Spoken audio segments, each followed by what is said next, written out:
Het belangrijkste nieuws van Curaçao in het Nederlands. Extra Journaal. Vers van de pers.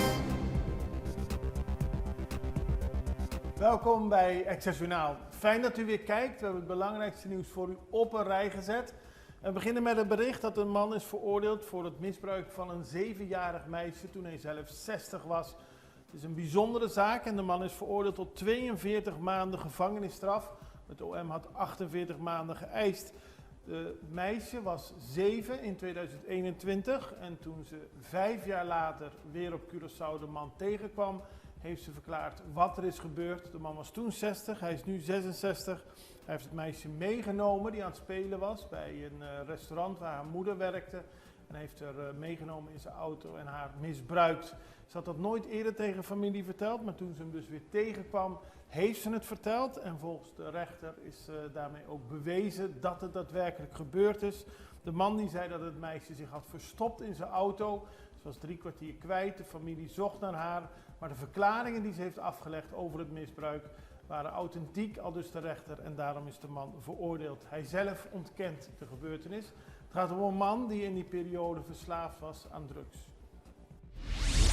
Meteo waarschuwt voor tropische storm. Dat doet de meteorologische dienst van Curaçao. Die heeft laten weten dat we moeten uitkijken, tenminste dat de meteorologische dienst de ontwikkeling in de gaten houdt van Cristobal. Daarna is deze storm wat afgezwakt en verandert in een tropische depressie. Maar er zijn 2 nieuwe tropische storingen op de Atlantische Oceaan. De eerste bevindt zich halverwege Afrika aan de Kleine Antillen. En de kans is 80% dat dit systeem zich de komende 48 uur ontwikkelt tot een tropische depressie. Vlak daarachter volgt nog een tweede storing. Dit systeem heeft de komende 2 dagen een kans van 30% om uit te groeien tot een depressie. Het is orkaantijd, dus we moeten de situatie in de gaten houden en dat doet de meteorologische dienst voor ons. Consumentenbond waarschuwt voor squishy dumplings. De Consumentenbond van Curaçao heeft laten weten dat verschillende winkels in Nederland en België hebben besloten te stoppen met de verkoop van het populaire kinderspeelgoed squishy dumplings. Dit zijn plastic bollen, soms met een gezichtje, die vaak sterk naar chemische spullen ruiken, maar voor de kinderen leuk zijn omdat ze ermee kunnen spelen. Maar de chemische stoffen die hierin zitten kunnen schadelijk zijn voor de gezondheid. Daarom hebben winkels in België en Nederland deze producten gestaakt, de verkoop daarvan. Ook vanwege de sterke geur van aardolie die veel squishy dumplings verspreiden. Wat er op Curaçao gebeurt, daar is nog geen beslissing over genomen. Maar de Consumentenbond houdt het in de gaten en informeert de consumenten op Curaçao over ontwikkelingen elders in de wereld. Politie onderzoekt auto's. Het gaat om 2 bijzondere gevallen. Gisteren werd een uitgebrande auto aangetroffen. Zo uitgebrand dat niet meer achterhaald kon worden wat de oorspronkelijke kleur van de auto was en ook wat het merk was. Hij is aangetroffen achter Klein Hofje. En het lijkt erop dat de auto al enige tijd op deze plek stond nadat deze in de brand was gestoken.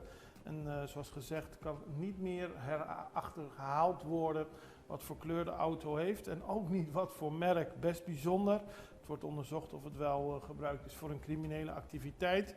En vanochtend vroeg ontving de centrale politie een melding van een bewoner van Caia Serafin in Sint-Michiel. Er stond een verdachte auto voor de woning. Het gaat om een auto zonder nummerplaten en de politie onderzoekt de zaak en probeert vast te stellen of het voertuig op een andere locatie is gestolen en vervolgens naar Caia Serafin is gebracht. 1 bende verantwoordelijk voor reeks overvallen, tenminste, dat schrijft de Extra vandaag. En dat is een gedachte die leeft bij de 4 inbraken die maandagochtend vroeg achter elkaar op Curaçao plaatsvonden. 2 bij KFC, 1 bij McDonald's en de andere bij Corendon op het terrein van CPA.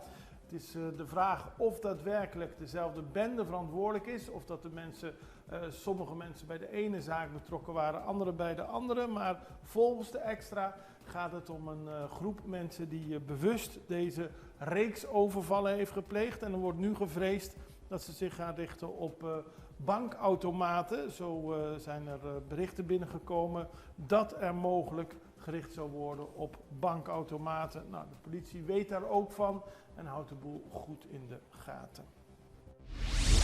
politie houdt 2 buitenlanders aan. Dat gebeurde gisteren.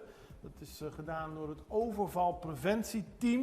Die hebben 2 mannen aangehouden op de Rode Weg. Ze waren op een scooter en ze gedroegen zich verdacht. Het gaat om mensen buitenlanders. De nationaliteit is niet bekendgemaakt, maar ze hadden 20 zakjes marihuana op zak. En daarom zijn ze aangehouden. En ze zijn allebei werkzaam bij een hotel in Otrabanda. Dan is een bestelwagen in de brand gevlogen. Dat heeft de politie gisteren bij de Salinjaweg moeten proberen op te vangen, want de brand was toen al geweest. Het ging om een bestelbus geladen met goederen en kleding die bij klanten moesten worden afgeleverd. Het vuur in de auto kon zich door deze spullen snel verspreiden en de bestelbus brandde bijna volledig uit. De weg is afgesloten zodat de brandweerlieden van Steenrijk de brand konden blussen. En het lijkt erop dat kortsluiting de oorzaak is geweest. Wij gaan even naar een break. We zijn zo bij u terug.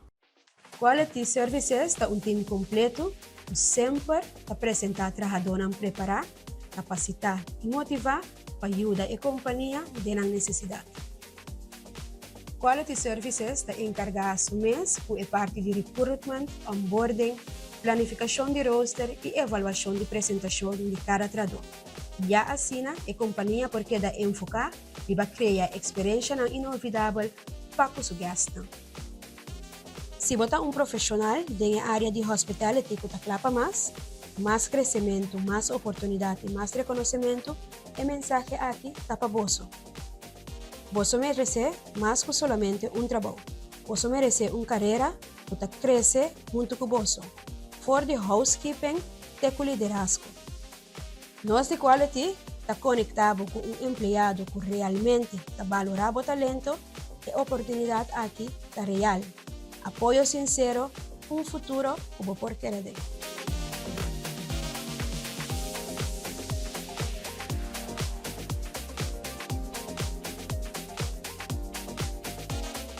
Extra in Nederland. Van Amsterdam tot Arnhem, van Groningen tot Maastricht, Extra is erbij. Volg Extra Digitaal en blijf op de hoogte van de belangrijkste ontwikkelingen in Nederland. Extra Digitaal is te zien op verschillende platforms en kanalen zoals WhatsApp, YouTube, Facebook, Instagram en ook TikTok. Wilt u ons op de hoogte brengen van een evenement of iets doorgeven? Neem contact op via WhatsApp, e-mail, Facebook of bel gewoon 06 1364 2945. Volg of abonneer je op Extra Digitaal. Klik aan en volg ons. We weten het allemaal, de aardbeving in Colombia heeft heel veel schade veroorzaakt. We hebben gisteren gesproken met een Curaçaoenaar, David Jansen. Die was in Pereira, een van de steden die het zwaarst getroffen is afgelopen maandagochtend. En hij heeft ervoor gekozen om te blijven, om op die manier te helpen bij het weer op poten krijgen van de stad. Hij zegt het is ongelooflijk hoeveel schade te zien is. Heel veel gebouwen zijn beschadigd. Het is ook gevaarlijk omdat er nog steeds soms spullen naar beneden vallen. Brokken, glazen, ramen, dat soort zaken.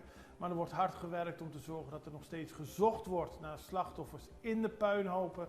Ook is een heel systeem opgericht om mensen te registreren, zodat de cijferlijsten van het aantal vermisten worden bijgehouden. Er wordt gekookt voor de mensen die geen huis meer hebben. Het is een enorm bijzondere situatie. En David Jansen uit Curaçao is bezig met te helpen om te zorgen dat de bevolking van Pereira weer er bovenop komt. Maar ja, Pereira is maar één verhaal. Er zijn heel veel verhalen in Colombia. De president van Colombia heeft inmiddels de economische noodtoestand voor het land afgekondigd. En daarover dadelijk meer in de internationale afdeling van dit programma. Dan gaan we naar Saba, want Saba kampt met een watertekort. Het openbare waterdistributiesysteem op het eiland is dinsdagavond buiten werking gesteld en moet minstens 48 uur de tijd krijgen om zich weer te vullen. En de bewoners worden aangeraden om zuinig met water om te gaan, omdat een langere periode van droogte dreigt. Dat betekent onder meer korter douchen, wasmachines en vaatwassers alleen gebruiken wanneer ze volledig gevuld zijn, zo min mogelijk de auto wassen en douchewater opnieuw gebruiken voor de planten. Het is niet de eerste keer dat Saba te maken heeft met droogte. Zo in 2009 en 2013, maar ook in 2015 en 2016 liepen de watertekorten zo hoog op dat de Nederlandse marine en watertrucks moesten ingrijpen. De laatste keer van langdurige droogte was in 2021. En dat heeft er ook mee te maken dat er geen rivieren in Saba zijn. Het heeft geen natuurlijke, permanente zoetwaterbronnen. Dus daarom is het land sterk afhankelijk van regenwater en ontzild zeewater. Dan hadden we een interview met Roeme Sobotje. En dat gaat over een mooie actie die Extra is begonnen samen met Martijn Trading. Om te zorgen dat kinderen die het kunnen gebruiken goed met het nieuwe schooljaar beginnen. Er zijn meer dan 100 schooltassen beschikbaar gesteld door Martijn Trading. En met een bijzondere inhoud ook daarvan. En Roeme Sobotje legt uit wat het precies inhoudt. Welkom in de studio, Roeme Sobotje. Je bent brandmanager non-food bij Martijn Trading. Klopt. En we zijn hier, dat zien we op de achtergrond, in het kader van Back to School. De kinderen gaan weer terug naar school. Ja. En jullie geven daar een mooie bijdrage aan. Er zijn mooie rugzakken met inhoud. Wat kun je erover vertellen? Ja, wij vinden het elk jaar heel hartstikke leuk om de kinderen te ondersteunen bij Martijn Trading. En dit jaar hebben we 2 pakketjes. We hebben een rugtas van Halle Borge. Ja, En we hebben in oranje. In een oranje. En we hebben een tasje van Colgate. Dus Oké. daar zitten leuke dingen voor de kids. En ik zag dat er ook van Halle Borge ook interessante, hoe zeg je dat? Supplementen in zitten. Ja. Er is een nieuwe lijn van Halle Borge, Younger Minds, voor kinderen tussen 6 en 16 jaar. En we hebben 3 varianten, dus elk kind krijgt een flesje, dus dat is hartstikke leuk. Goed zo. Je hebt de Mind and Mood, helpt ze een beetje balanceren gedurende de dag. Je hebt Nighttime, voor de kinderen die hulp nodig hebben bij het slapen. Ja. En je hebt de Focus, dus dit helpt met het focussen, studeren en dat soort dingen. Dat kunnen de ouderen volgens mij ook nog wel gebruiken. Tuurlijk. Het is heel goed dat het voor de kinderen is. Ja. En het gaat om grote aantallen, hè? Ja, zeker. We hebben 100 tassen van Halle Borge en we hebben 25 van Colgate. Goed zeg. Ja, en in het tasje van Colgate zit natuurlijk tandpasta, Ja, spullen voor oral care, personal care en een leuk boekje. goed Eigenlijk. zeg. Ja. Op die manier kunnen de kinderen een goede start maken. Het is belangrijk dat ze een goede start maken met het nieuwe schooljaar. Ze kijken er, hoe kleiner de kinderen, hoe meer ze eruit kijken om te beginnen. Zeker. Ja, wij geloven dat de kids alle tools en support moeten krijgen die ze nodig hebben. En wij helpen graag met onze bijdrage. Ja, en Extra helpt ook mee om te zorgen dat het bij de Zeker. kinderen terechtkomt die daadwerkelijk het goed kunnen gebruiken. Ja. Hele mooie actie. Ik wil jullie Zeker. hartelijk danken, ook namens de kinderen. En we gaan hopen dat ze dan ook een goed schooljaar tegemoet gaan. Yes. Nou, veel dank aan jullie. Het is een hartstikke mooi initiatief en ik kijk uit naar de volgende. Goed zo, dankjewel. Dan gaan we naar internationaal nieuws. Zoals aangekondigd heeft de president van Colombia een economische noodtoestand afgekondigd om de dodelijke aardbeving het hoofd te bieden. Abelardo de la Espriella heeft aangekondigd dat hij in Colombia deze noodtoestand zou uitroepen. De slachtoffers van de aardbeving, er zijn 265 doden gemeld, maar er zijn duizenden mensen gewond. Die kunnen op deze manier beter behandeld worden, de gewonde mensen.